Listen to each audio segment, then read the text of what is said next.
বেলুনের ভেতরেই বিল্ডিং বানাচ্ছে চীন। ধুলা নেই, শব্দ নেই, বৃষ্টিতেও কাজ থামে না, আর সেই বেলুনের গায়ে বিজ্ঞাপন, আয় করছে টাকা। শহরের মাঝখানে বহুতল ভবন উঠছে, অথচ পাশের রাস্তায় এক কোণা ধুলাও নেই। দৃশ্যটা কল্পনা মনে বলে উঠছিনি, এটাই এখন বাস্তবতা। বড় কোনো নির্মাণ কাজ শুরু হলে চীনারা পুরো জায়গাতে একটি বিশাল স্বচ্ছ বেলুন কাঠামো দিয়ে ঢেকে ফেলে। তারপর সে আবদ্ধ পরিবেশের ভেতরে বসে নির্বিঘ্নে কাজ চালিয়ে যায়। বাইরের মানুষ টেরও পায় না ভেতরে কি চলছে। শহরের বাতাস থাকে পরিষ্কার আর কাজের গতি থাকে অটুট।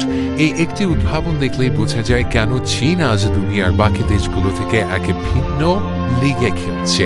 এই বেলুন কাঠামোর পেছনে আছে এক অত্যন্ত বাস্তববাদী চিন্তা।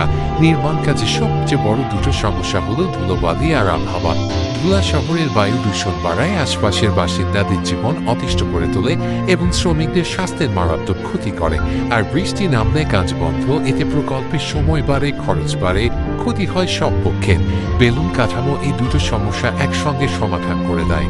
ভেতরে নিয়ন্ত্রিত পরিবেশ তৈরি হয় বলে ধুলা বাইরে বেরোতে পারে না, আর ছাদ থাকায় মুষলধারে বৃষ্টিতেও শ্রমিকরা কাজ চালিয়ে যেতে পারেন অনায়াসে।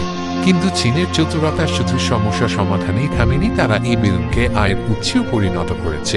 বেলুনের বিশাল বাইরের পৃষ্ঠে বিভিন্ন কোম্পানির বিজ্ঞাপন দেওয়া হয়, যা থেকে আসা অর্থ সরাসরি নির্মাণ ব্যয়ের বিপরীতে যোগ হয়। অর্থাৎ যে কাঠামোটি সকল রক্ষার জন্য তৈরি হয়েছিল, সেটি এখন নিজের খরচ নিজে তুলে আনছে। একটি সমস্যা সমাধান করতে গিয়ে বাড়তি একটি ব্যবসার সুযোগও তৈরি করে নেওয়া। এই মানসিকতাটাই চীনকে বাকি বিশ্ব থেকে আলাদা করে রাখে।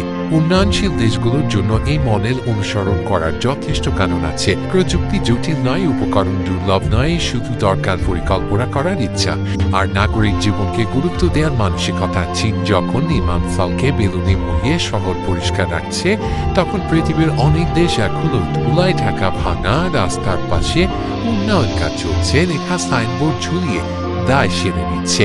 পার্থক্যটা প্রযুক্তি নয়, পার্থক্যটা দৃষ্টিভঙ্গির।